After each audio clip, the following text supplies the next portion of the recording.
Welcome to the Build Your Life Coaching Biz podcast, where you get to learn how to become a professional life coach and start an online coaching business from scratch. I'm your host, Krista Kathleen, a professional certified coach and spiritual business mentor.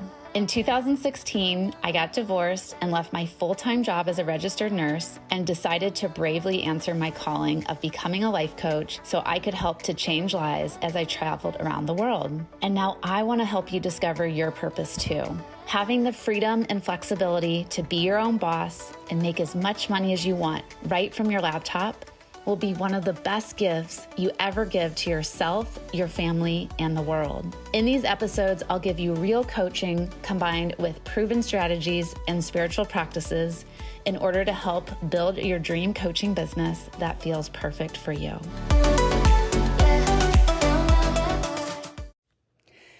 Hello, good morning, my coaching family. So let's see, what am I doing right now? I am waiting for my son's soccer practice to start. So I have a quiet house. It snowed last night here in St. Louis, so there's about an inch of snow on the ground. It's really pretty. And I like this kind of snow because you can still drive in it and things don't get canceled. And my sister's coming into town later this evening from Denver, is going to be here for a couple days. It's my birthday on Tuesday. I am turning 38. I am a Capricorn. And it's been, I just joined a year-long program called The Goddess Mind by my coach, Jessica Riverson. And it's really fascinating because most of the women in that group are Capricorns.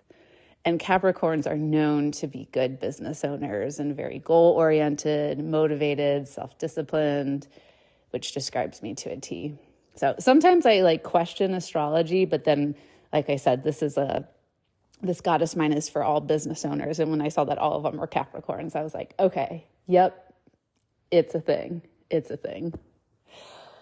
So no, life is good, and I realize I haven't recorded a solo episode for a couple weeks now, and to be honest, I've been taking a little bit of a mental health break for the month of January, and I'm going to record a whole podcast episode about that, why I did that, why I needed to take a little bit of a step back because of all these things happening in my personal life, and how hard it was to admit that and say that out loud and what that looks like. So I think that's going to be a really juicy episode. So to be continued for that. But I want to dive into our topic for today since I don't have a whole lot of time before I have to leave. So our topic for today is 6 harsh truths. Oh, I forgot hold on. I think it's 6 harsh truths of building a successful life coaching business. There we go. So yeah, I was just thinking about, there's so many wonderful things of starting your own coaching business and running it every day. And I'm sure you guys hear about it too. Like when you go online, you're always seeing the highlight reels of, become a life coach and start your own business and be your own boss and work for yourself and have ultimate financial freedom and flexibility and work with clients all over the world. And you can make as much money as you want. And all those things are true. And I've been able to prove that those things are true in my own life coaching business and help my clients and students to get those results as well. However, with anything in life, there's going to be the dark side of the coin.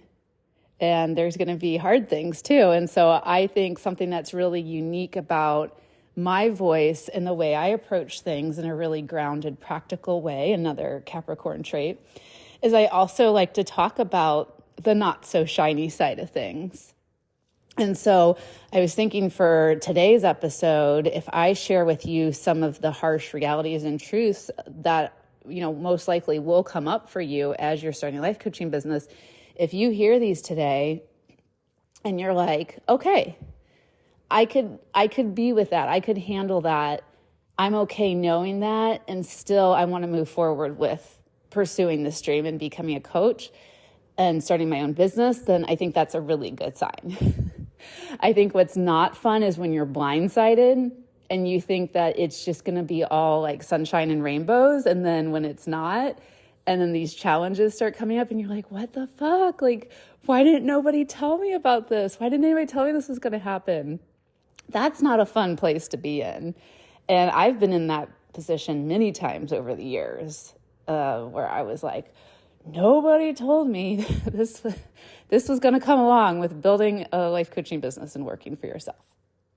So, all right, let's go ahead and dive into the first one. So number one is you're going to hear no a lot.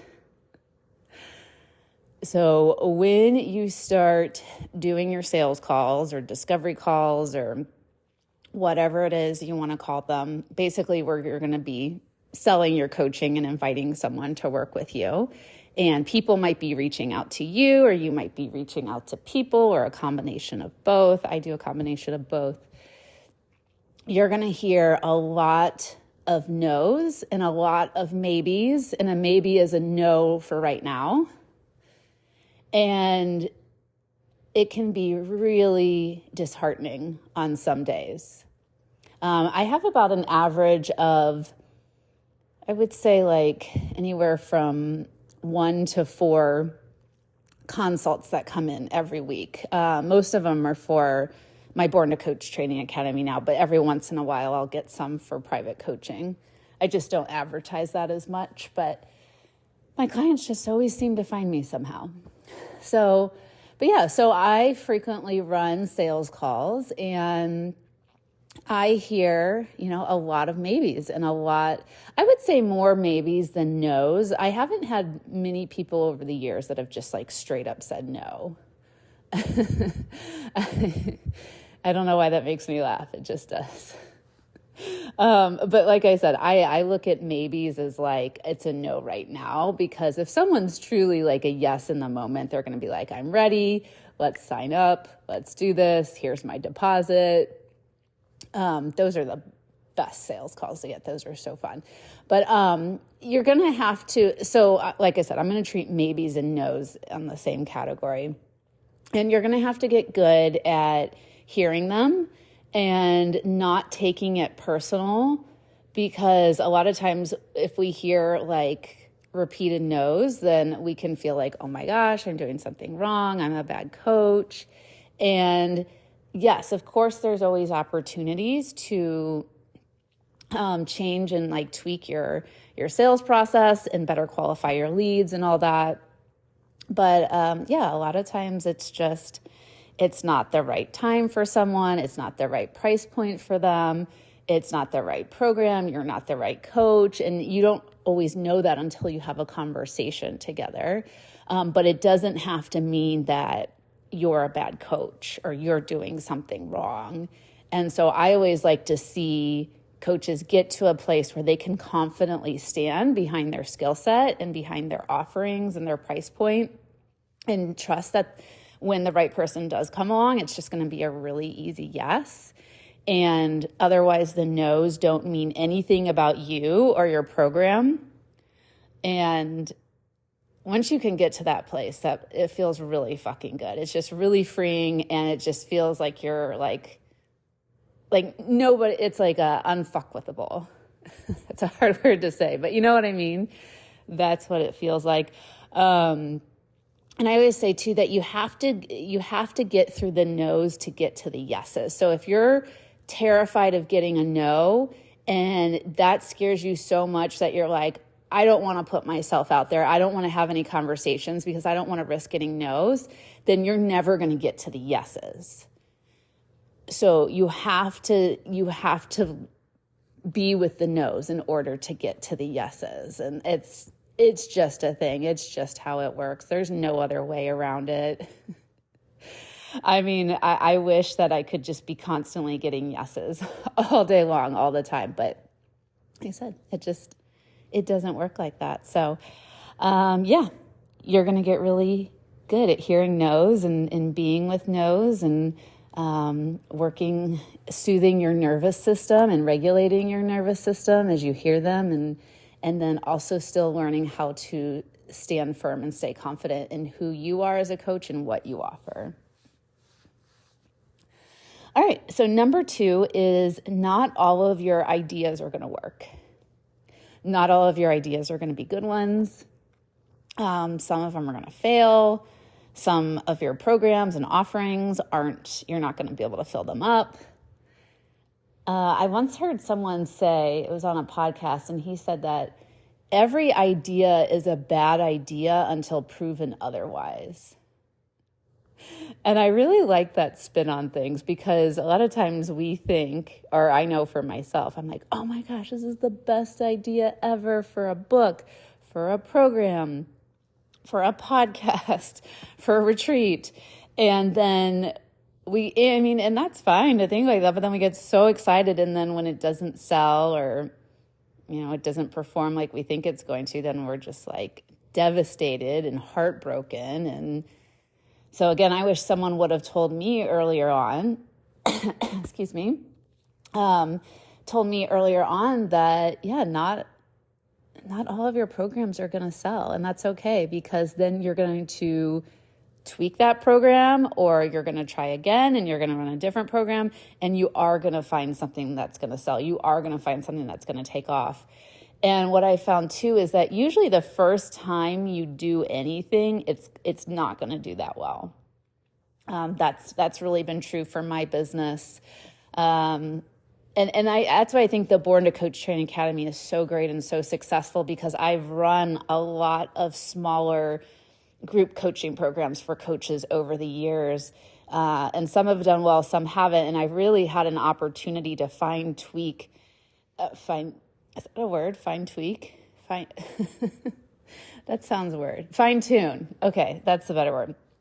I really had an opportunity to fine tune how I run group programs for coaches over the years. And that's why, like I said, that's why the Born to Coach Training Academy has finally taken off. It's been so successful because of those smaller programs that I've run where I didn't fill up spots, or I didn't have my messaging right, or I wasn't, I wasn't launching in the way that I needed to. And so, but I know that I had to put all those offerings out there, and I had to learn what worked and what didn't work to get to this place where I could offer my signature program that's, now just taking off and making me all my income. And this is my bread and butter finally.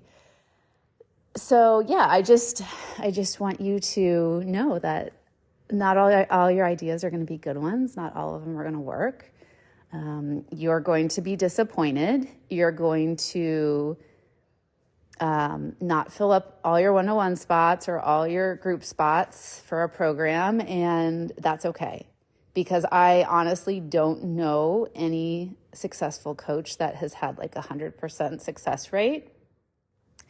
And again, it's like we talked about the first one, like you're going to have to get good at hearing the word no. You're going to have to get good at failing. And what I mean by that is learning how to reevaluate and assess and pivot and tweak and change, and to stay strong and stay in the game and don't give up. Because if I would have, years ago, if I would have been like, oh, this isn't working, I'm going to give up, like I wouldn't be where I'm at today with making the most money I've ever made. And like I said, launching the Born to Coach Training Academy, like I would have been done years ago. But there was something inside of me that said, no, I know something greater is coming, and I have to work through this, and I have to honor these ideas in this moment and trust that they're going to get me to that next place that I need to be. And so, yeah, running a business, it takes a lot of faith, a lot of trust in yourself and in your vision, and really trusting that you're going to be able to, work through the hard times, because there's going to be plenty of them. Okay, number 3 is you're going to have to be patient, because building a business is not instant gratification. You guys have all heard the saying, Rome wasn't built in a day. And the same is true for your coaching business. If you are someone that you thrive on instant gratification, and you are like, kind of like on Amazon, like you push a button and then the package like arrives at your doorstep like 2 hours later. Like you can't approach your business like that because it just takes time. Running a business is a entire skill set in itself, and it takes time to really learn how to sell and how to market and how to develop your programs. I've been, so I launched the Born to Coach Training Academy in October of 2021. But before that, it took me about, I'd say like 6 years of learning how to be a really great coach and learning how to market, learning how to sell, learning how to put together a really excellent group program and certification. And it's just taken a while. And it doesn't mean that I wasn't changing lives and I wasn't making money in the process. I was, but it's just a process that takes a while. And it's, that's why like it drives me crazy, all these trainings that are like, telling like, oh, it's so easy to make 6 figures and you can make 6 figures overnight. And if you just have this formula and if you do what I do, then you're going to have this type of instant success. And like, all that's just a bunch of marketing bullshit. And I truly believe that every person is on their own path and their own journey. And some people might have results really fast. But for the majority of us, it's going to take longer. And that's why you really have to enjoy the journey and the process. And if you don't enjoy waking up and running your business every day, then you're probably not going to be successful at this because you're going to want to give up, right? If you're not having fun, if you're not enjoying it, then what's the point? Because a lot of running your business is doing this behind the scenes work day to day. And so there has to be a part of you that truly enjoys being an entrepreneur and enjoys the journey and enjoys the process of things. And I'll tell you, like, I hit my first 6 figures this year. And when I looked at my bank account, I was like, oh, cool. Good job, Krista. Pat on the back.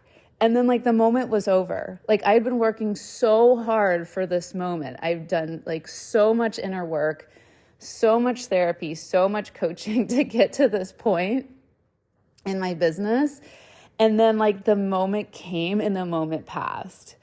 And so I really realized that it is the journey, it is the process that is so rewarding, that's so fun, and then trusting that you'll get to your desired results. But it really is about leaning into that process.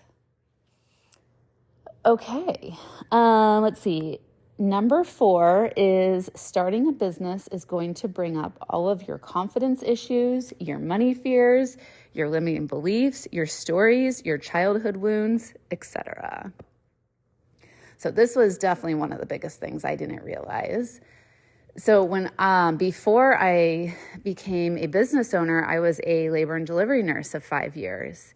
And, there wasn't, it was hard. It was a really hard job, but it just didn't feel like there was a whole lot of like personal development work with that. Like, I would wake up, I'd put on my scrubs, I show up to the hospital, I follow the hospital policies and procedures, and I, deliver babies, and then I open up my bank account, and every 2 weeks there's money that shows up in there, and then wash, rinse, and repeat. And then all of a sudden you start your own business and you're like, oh my gosh, like I'm my own boss. No one's telling me what to do. I have to give myself my own assignments. I have to create my own form of accountability to make sure I follow through with these assignments. I have to create my own prices. No one here is telling me what to price my services at. And then I don't even know if my services are worth that. And I don't even know if people would pay for something like this. And now I need to put together like containers and programs and offerings. And I don't even know if like people are going to like that kind of stuff. And then, all of a sudden, people are telling me, no, they don't want to work with me. And then it's bringing up like self-esteem things. And then I feel like an imposter, like who's going to hire me to be their life coach? And As you can just see, like, it can be a spiral. And it's just, I mean, I thought I was a confident person before becoming a business owner. And then all of a sudden, like, the business just like completely like shined a flashlight on all my greatest insecurities and fears in life. And in reality, it's a good thing. It's a really good thing because, you know, we can't change what we don't have awareness of. And so if you can really be kind and gentle with yourself and have good support, work with a coach, work with a therapist, and get curious about these things and let yourself really work through these things, then on the other side of it, it's a really beautiful feeling. And you feel so empowered. You feel so free. You're just so confident. Like, I love the person who I am now.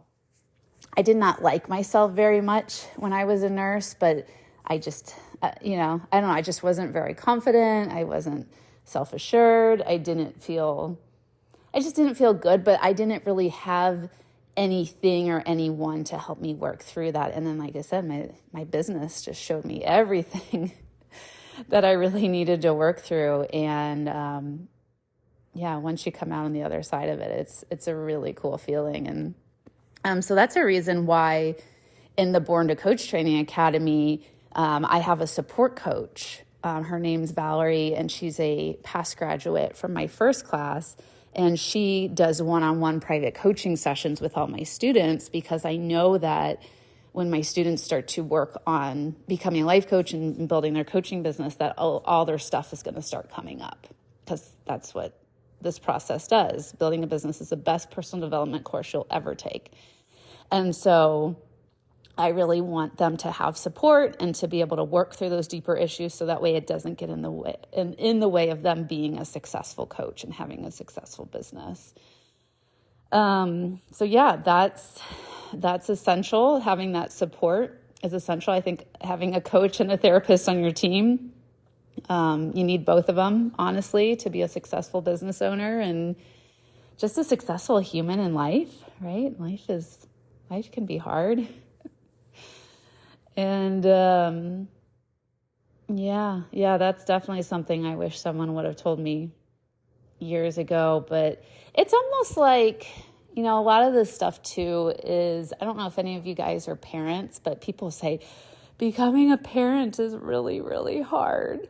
And they'll kind of like list off all the ways that it's hard, and you're just kind of like, okay, yeah, I guess I'll take your word for it. And then once you become a parent, you're like, oh shit, now I know what they were talking about.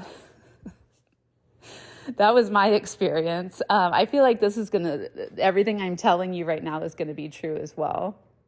That you're just going to have to experience this and go through this, and then it's all going to make sense. But like I said, as long as you have, and I don't want to scare anyone here.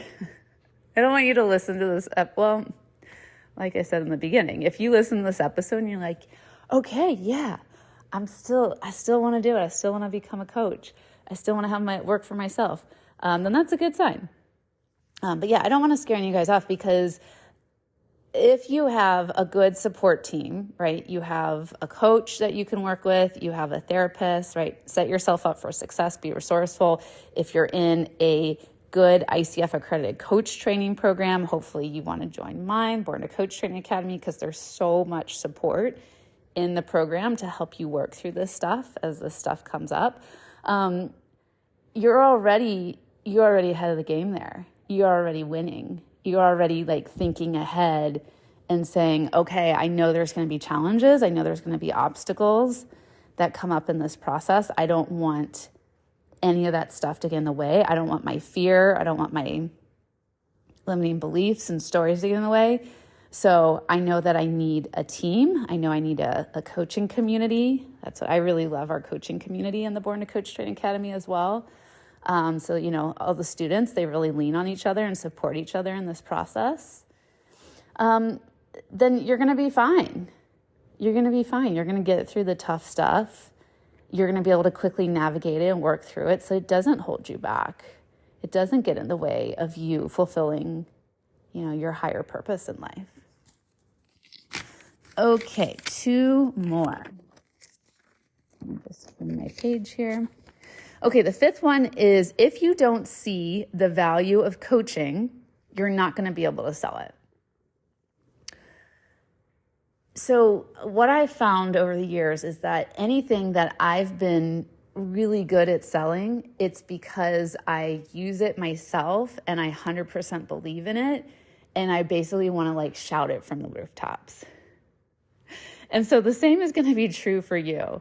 If you have never worked with a coach before, if you don't understand really how coaching works, if you don't see the value in it, if you don't believe in it, if you think it's kind of like scammy or gimmicky, or it's not like worth all the money in the world, then guess what? Like that energy is going to come off when you're trying to sell it and talk about it.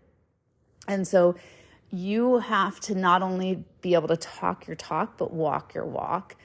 And so I always say the best way to sell coaching is to experience it first and start making the changes in your life.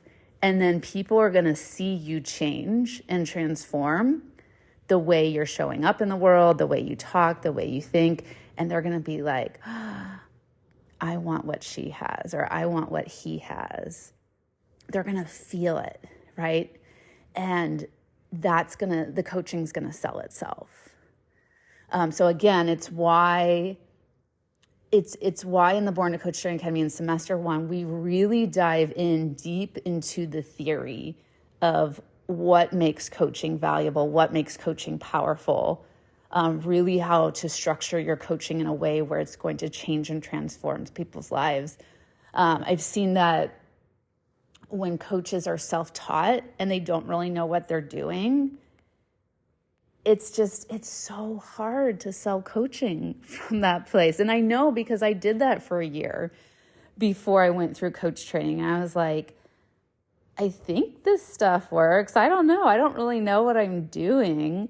And that's just it's not an empowered place to sell your coaching from, right? You want to sell your coaching from this place of being well-educated, well-trained, knowing why you're doing what you're doing, like why you're asking what you're asking in a coaching session, understanding how to structure it, like I said, in a way that is going to truly serve your clients. And then also using coaching yourself. I'm sorry, but it makes me cringe. It makes me cringe when people are trying to sell coaching and they've like come to me and they'll say like, Krista, this isn't working. I'm not finding clients. And then I'll ask them like, have you ever worked with a life coach before? And they'll say, no, I haven't. And I mean, you can do both simultaneously. Like you can be working with a coach and be selling your coaching at the same time, but like, it's just going to be really, really hard to want to shout about your coaching from the rooftops if you're like, I guess coaching works. I guess it's good. I don't know. Why would people like, or you know, what's another thing too, if you're saying like, I would never pay this much for coaching. That's not good. That's not good at all. You don't want to find yourself in that place.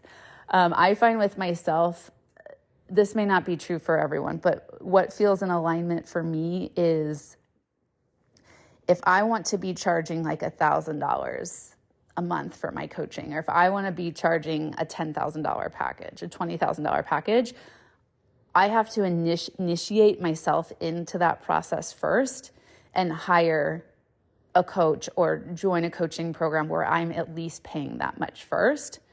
Because otherwise, why would I invest in something that I'm not willing to invest in myself first? Or maybe I didn't get that right, but like, why would people invest that much money in us if we're not willing to invest that into ourselves? Right? Do you see like where that's out of alignment there?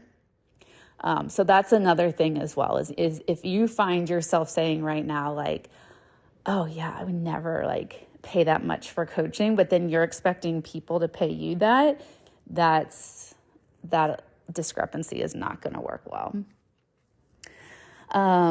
So yeah, please, please, please get yourself a coach.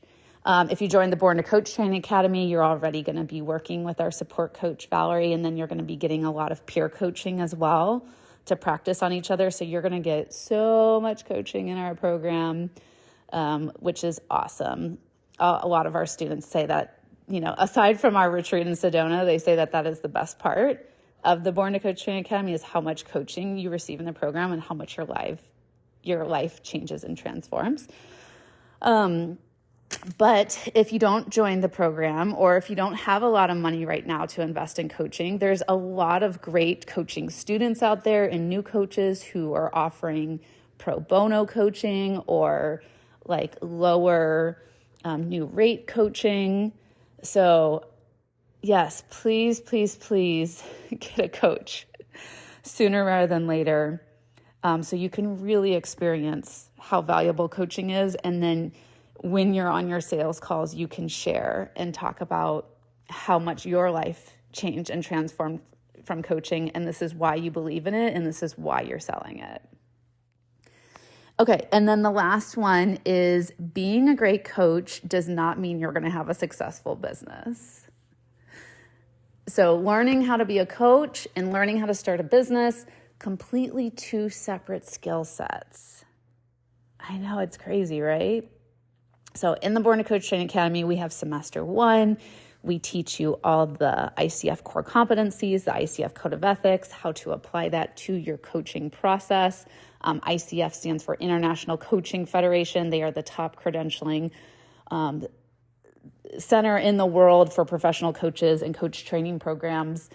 And their methodologies have been widely proven and studied for over the years, and they're so good. They're like, when I started to apply, like I said, I was coaching for a year before I went through coach training. And then after going through coach training and applying the ICF methodologies to my coaching practice, like, it just completely transformed the way I coach and the results my clients got. So that's semester 1. And then semester 2 is building the successful coaching business. So learning how to market yourself as a coach, brand yourself, learning how to bundle all of your passions and expertise into a coaching package, how to price it, how to talk about it, how to sell it, all those things, all the onboarding documents you need to start getting your coaching clients set up, like all that stuff we teach you in semester 2.